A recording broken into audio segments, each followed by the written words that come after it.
बांकेलाल और पारस पत्थर। हेलो दोस्तों, आपने इसके पहले भाग में पढ़ा कि बांकेलाल राजा विक्रम सिंह के खजाने से पारस पत्थर की चोरी कर लेता है और वहाँ से चुपचाप भाग जाता है। वह भागकर रात को एक कुम्हार के घर पहुँचता है, जहाँ कुम्हार उस पारस पत्थर के बारे में जानकर उस पारस पत्थर को चोरी करने की सोचते हैं और बांकेलाल को मारने की सोचते हैं।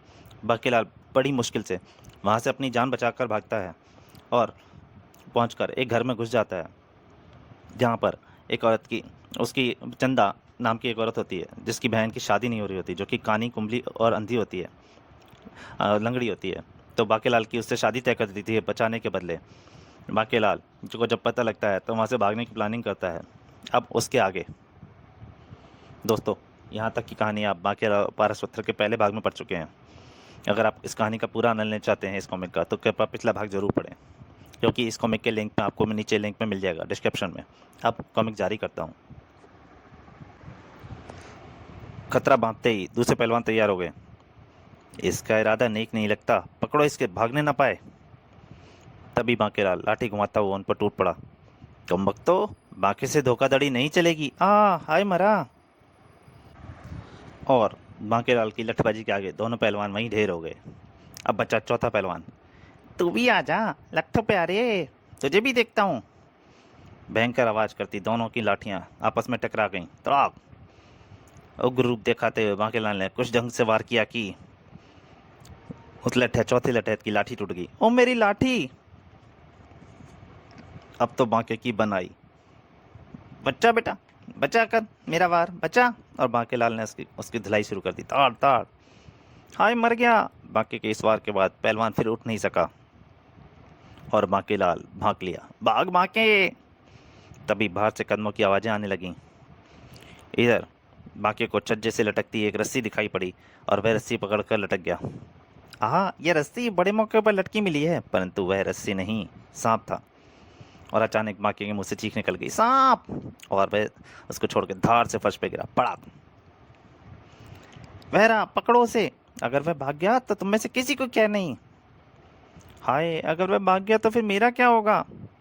भाग बांके, और तेज पकड़ो। वह रहा। अचानक बांकेलाल ठिठक कर रुक गया। अरे बाप रे, रमो और कुलुआ, अगर इन्होंने मुझे देख लिया तो मेरी खैर नहीं। और फिर बांके ऐसा गायब हुआ कि मत पूछो कहाँ। क्यों भैया, इधर किसी पतले दुबले बांकेलाल को तो निकलते तो नहीं देखा। नहीं। नहीं, तुमने तो नहीं देखा। नहीं। फिर सब बांके की तलाश में लग गए। इधर बांकेलाल छिपता छिपाता पहुंच चुका था एक मूर्तिकार के घर में। ओह, लगता है किसी मूर्तिकार का घर है। वाह, कितनी सुंदर धातु की प्रतिमाएं हैं। हाँ, लेकिन सब बेकार। कौन। मैं ही वो मूर्तिकार हूँ जिसने ये मूर्तियाँ बनाई हैं, लेकिन इन्हें कोई खरीदने को तैयार नहीं। लोगों को चमचमाती मूर्तियाँ चाहिए, बल्कि इस धातु से उतनी चमक नहीं आ रही है। अगर इन मूर्तियों में सोने की चमक आ जाए तो तब तो मेरी सारी मूर्तियाँ अच्छे दामों पर बिक जाएंगी। बाकी ने पारस पत्थर बाहर निकाला और एक मूर्ति को छुआ। यह देखो। अरे वाह, मूर्ति तो सोने के समान चमक रही है। कुछ ही देर में बाकी ने सभी मूर्तियों को सोने में बदल दिया। अब कहो मूर्तिकार, ये मूर्तियाँ बिकेंगी या नहीं। तुम तो कोई जादूगर लगते हो। अब ये सारी मूर्तियाँ बिक जाएंगी। तो फिर सुबह होने का इंतजार कर दो। सुबह ये मूर्तियाँ बेचकर इसका आधा धन तुम मुझे दे देना, लेकिन फिलहाल मेरे रात बिताने और भोजन की व्यवस्था करो। बाकीलाल जी, रात बिताने की व्यवस्था तो मैं कर सकता हूँ, लेकिन भोजन तो दिन में जब मैंने ही नहीं किया तो। वाह रे शंकर भोले। अब जब मैं लोगों का हित करता हूँ तो मेरा फायदा ही फायदा रहता है, और अब भूखे पेट सोना पड़ रहा है। खैर, कुछ दिनों की तो बात है, उसके बाद तो मुझे राजा बन ही जाना है। अगले दिन सुबह जब मूर्तिकार मूर्तियां लेकर बाजार पहुंचा। वाह, कितनी खूबसूरत मूर्ति है। वाह, यह तो अभी बोल पड़ेगी, कितना दाम है। यह मूर्ति तो मेरी हुई। सहसा यह सुनकर मूर्ति का निरीक्षण करता हुआ चौंक पड़ा एक आदमी। सुनार, यह क्या, यह मूर्तियां तो खाली सोने की बनी हुई हैं। और इसकी एक मूर्ति जितना सोना तो मेरे पास भी नहीं है। सोने की? तब तो बहुत कीमती होगी। मैं तो चलूं। सोने की मूर्तियां सरेआम बेचोगे तो कोई डाकू लूट ले जाएगा इन्हें। चलो भाई चलो, ये मूर्तियां हम गरीबों के किस काम की। ठीक कहते हो भैया। उधर सन्नाट जा पहुंचा था सैनिक के पास। मैं बिल्कुल चौंका हूँ जी, मूर्तियां खाली सोने की हैं। इसका मतलब जरूर कोई उसने लंबा हाथ मारा है। अभी देखते हैं उसे। यह सैनिक तो इधर ही आ रहे हैं, कहीं मुसीबत ना टूट पड़े। मुझे भाग निकलना चाहिए।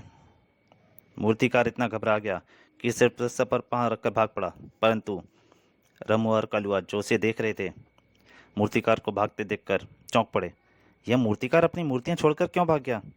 सुना है इसकी मूर्तियां सोने की हैं, अवश्य इसमें कोई भेद है।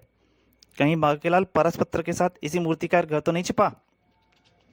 अवश्य ऐसा ही है, उसी ने इन मूर्तियों को सोने में बदल दिया है, अन्यथा कोई इस प्रकार इतनी कीमती मूर्तियों को छोड़कर क्यों भागता? चलो इसका पीछा करते हैं, बांकेलाल उसी घर में छिपा बैठा होगा। और ये बात चंदा के गुंडों ने भी सुन ली। बांकेलाल, इसी की तो हमें भी तलाश थी। बांकेलाल का नाम सुनते ही मानो उनमें बिजली सी दौड़ गई। चलो पीछा करो, इस बार बांके का बच्चा हमें गच्चा देकर नहीं निकलना चाहिए। इधर बांकेलाल, उफ, भूख से अंतड़ियां पत्थर कर रही हैं। मूर्तिकार के आने तक मूर्तियां बेचकर अभी तक लौटा क्यों नहीं?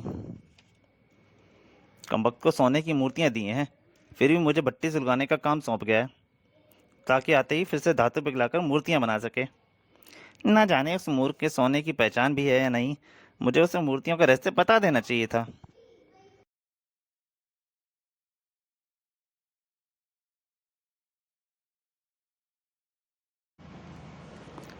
तभी बाकी की नज़र सामने से आते मूर्तिकार पर पड़ी। ओह, वह आ रहा है। निकट आते ही मूर्तिकार बांके पर बरस पड़ा। बांके लाल, मैं तुझे नहीं छोड़ूंगा। तूने आज मुझे पर मरवा ही दिया था। मुझे बताया क्यों नहीं कि ये मूर्तियां सोने की हैं?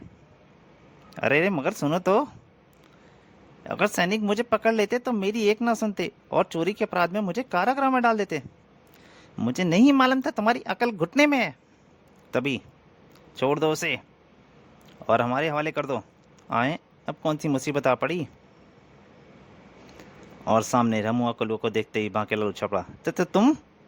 हाँ बांकेलाल, हमें धोखा देकर फरार हो जाना इतना आसान नहीं है।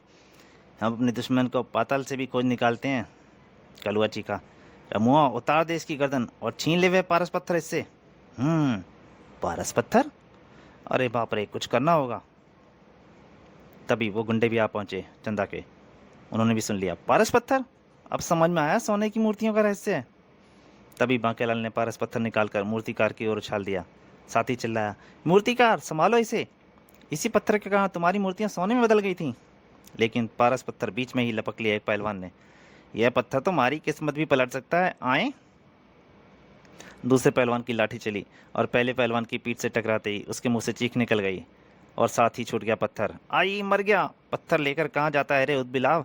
सारा सोना तू ही पावेगा के? इस पत्थर से सोना बनाकर मैं राजा बन सकता हूँ, हा हा हा, राजा सोना। परंतु तभी उसके सर में एक टक्कर पड़ी, था छाती पे। ओए राजा, तेरा तो बच गया बाजा। कलुआ, लपक ले पारस पत्थर। मगर ये क्या? उफ, पारस पत्थर तो पहुंच गया तीसरे गुंडे के हाथ में। यह तो मारा है मूर्खो, आए। और वह पारस पत्थर लेकर भाग पड़ा। इस नामुराद की ये हिम्मत! कलुआ ने कटार निकाल ली और उसे खींच मारी। आहा! और इस बार जो पारस पत्थर उछला तो सीधा बांकेलाल के हाथ में पहुंचा। यह देख सब उसकी तरफ लपके। पारस पत्थर बांके के पास, पकड़ो। यह देख बांके ने तुरंत पत्थर एक तरफ उछाल दिया। सब बांके को छोड़कर पारस पत्थर की ओर लपके। पारस पत्थर, पारस पत्थर, पारस पत्थर मेरा है। उसके बाद पारस पत्थर प्राप्त करने के लिए उनमें आपस में छिड़ गया घमासान युद्ध। पारस पत्थर मेरा है, मेरा है, मारो मारो। सब एक दूसरे खून के पैसे हो गए थे। अब तो मूर्तिकार भी लड़ने लग गया था। तूने मेरे हाथों से पारस पत्थर छीना, ले पारस पत्थर। थाड़। कुछ ही देर में सबकी ये हालत थी। हाँ हाय, मर गया। ओह हाँ मरा, हाँ मरा, हाय पारस पत्थर। जबकि उधर बांकेलाल, पारस पत्थर किसी के हाथ नहीं लगा। अब ये फिर मेरे पास आ गया। अब इस पत्थर के कारण तो मेरी जान पर ही बनी है। इसे तो वापस ले जाकर महल में ही रख देना चाहिए। यह सोच बांके वापस चल पड़ा। उधर महल में अगली रात विक्रम सिंह राजकोष के द्वार पर लगा ताला, नकली ताला को खोल पाता तभी तड़ाक, ताला अपने आप खुल गया और दरवाजा भी खुल गया राजकोष का। अरे यह क्या आश्चर्य है, ताला अपने आप टूट गया और दरवाजा खुल रहा है। हे भगवान, यह क्या हो रहा है? और फिर अरे अरे, पारस पत्थर वाला संदूक हवा में कैसे उड़ने लगा? राजा विक्रम सिंह के देखते ही देखते संदूक का ढक्कन खुल गया और पत्थर बाहर निकल कर हवा में तैरने लगा। यह क्या? पारस पत्थर अपने आप संदूक से निकल आया। दूसरे ही पल विक्रम सिंह ने राजकोष के मुख्य द्वार झंझोड़ दिए। खट, खोलो दरवाजा खोलो। द्वार खुलते ही सामने नजर आया था बांकेलाल। महाराज, मुझे आपसे कुछ कहना है। ओ बांकेलाल, कुछ कहने का समय नहीं है। वह देखो, हमारा बेशकीमती पारस पत्थर ना जाने कहाँ उड़ा जा रहा है। अगर इसे किसी गलत इंसान के हाथों लग गया तो गजब हो जाएगा। क्या पारस पत्थर? मगर यह तो नकली है, लेकिन यह उड़ कैसे रहा है? अगले ही पल बांकेलाल चीख पड़ा। महाराज, मुझे तो ये किसी तंत्र मंत्र के प्रभाव से उड़ता लग रहा है। द्वारपाल, तुरंत सेना को आदेश दो, हमारे साथ इस पत्थर का पीछा करे। जो आ गया बांकेलाल जी। राजा विक्रम सिंह घबराए से बोले। बांकेलाल, इस पत्थर में वर्ष में एक दिन किसी भी वस्तु या प्राणी को सोने में बदल देने का गुण आ जाता है, और आज वही दिन है। ओह, तब तो उस तांत्रिक को पकड़ा जाना बेहद आवश्यक है। और फिर एक पूरी सेना के साथ बांकेलाल उस पत्थर का पीछा करने लगा। पत्थर का पीछा करते रहो, ये जहां भी गिरे उस स्थान के चारों ओर से घेर लो। और फिर प्रवेश कर गया एक गुफा में। महाराज, वह तांत्रिक इसी गुफा में होगा। आइए हम भीतर चलते हैं। सैनिकों ने पूरी गुफा को घेर लिया है, चलो भीतर। हा हा हा, मेरी वर्षों की तपस्या आज सफल हो गई। मैंने विक्रम सिंह के खजाने से आखिरकार वह पत्थर उड़ा ही लिया। और अब साधु के वेश में जाकर मैं विक्रम सिंह के से इस पत्थर को छुआकर उसे सोने के बुत में बदल दूंगा। फिर सारा राजपाट मेरा होगा। अरे बाप रे महाराज, ये तो आपका दुश्मन निकला। तो इसकी इरादे तो बेहद खतरनाक हैं। इसी पर राजा विक्रम सिंह गरज कर उसके सामने आ पहुंचे। दुष्ट, लगता है तेरी मौत हमारे हाथों लिखी है। ओह महाराज विक्रम सिंह, हा हा हा, शिकार खुद ही आकर फंस गया जाल में। तांत्रिक ने तुरंत मंत्र पड़ा। फलस्वरूप, उफ, हमारी तलवार। हा हा हा, अब मैं तुझे सोने का बुत बना दूंगा राजा। हा हा हा हा हा। इसी पल तांत्रिक ने पत्थर राजा को छुआ दिया। नहीं, बाकी मुझे बचाओ। हा हा हा, बन जा सोने का बुत। लेकिन आए, यह क्या सोने का नहीं बना? बाकी बचाओ। और ठीक इसी पल, कमबख्त, वह पत्थर नकली था, असली ये मैं मेरे पास है। अब तू बन जा सोने का बुत। नहीं। पत्थर छूते ही तांत्रिक तुरंत सोने के बुत में बदल गया। फिर आंखें खोलिए महाराज, और देखिए, आपके सोने के बुत में बदलने वाला यह दुष्तांत्रिक अब खुद सोने के बुत में बदल गया है। क्या? यह चमत्कार कैसे हो गया? यह दुष्तांत्रिक ने तो पत्थर हमसे छुआया था। अवश्य छुआ दिया था महाराज, लेकिन वह पत्थर दरअसल नकली था। नकली? यह तुम क्या कह रहे हो बांकेलाल? जी महाराज, यह सच है। दरअसल असली पत्थर मैंने वहां से कल रात ही गायब कर दिया था, और यही बताने के लिए तो मैं इस समय आपके साथ पहुंचा था। महाराज, यह रहा असली पत्थर। क्या? यह सुनते ही महाराज ने प्रसन्नता से भरकर बांकेलाल को गले लगा लिया।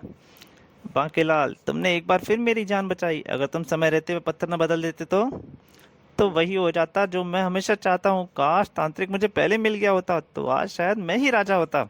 और फिर वही हुआ जो हमेशा होता है। बांकेलाल को विशेष समारोह के बाद स्वयं राजा विक्रम सिंह ने सम्मानित किया, जबकि बांकेलाल अपनी किस्मत को कोसता रहा, तांत्रिक को बुला भला कह रहा था।